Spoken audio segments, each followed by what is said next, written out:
கூடுதல் ஏடிஎம் மையங்கள் வைக்க பயணிகள் கோரிக்கை விடுத்துள்ளனர். மேலும் இது குறித்தான விவரங்களை செய்தியாளர் துஷால் வழங்க கேட்கலாம். வணக்கம் துஷால், விவரங்களை வழங்கலாம்.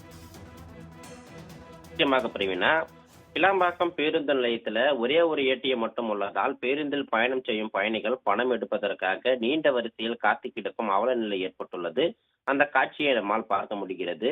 கடந்த வருடம் டிசம்பர் மாதம் 30ஆம் தேதி கலைஞர் நூற்றாண்டு பேருந்து நிலையம் மக்கள் பயன்பாட்டிற்கு தமிழக முதல்வர் மு.க.ஸ்டாலின் அவர்கள் துவக்கி வைத்தார். இதன் பின்பு முதற்கட்டமாக எஸ்இடிசி என்று சொல்லக்கூடிய அரசு விரைவு போக்குவரத்து கழகம் சார்பாக தென் மாவட்டங்களுக்கு பேருந்துகள் இயக்கப்பட்டது.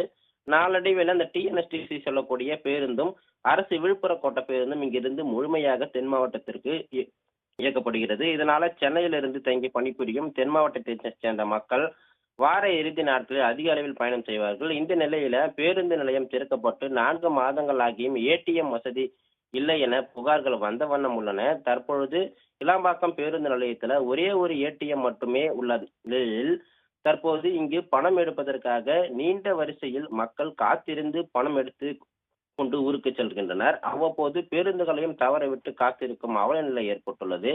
எனவே இந்த கிளாம்பாக்கம் பேருந்து நிலையத்தில் கூடுதலாக ஏடிஎம் இயந்திரத்தை அமைக்க வேண்டும் என கோரிக்கை எழுந்துள்ளது. ரவினா,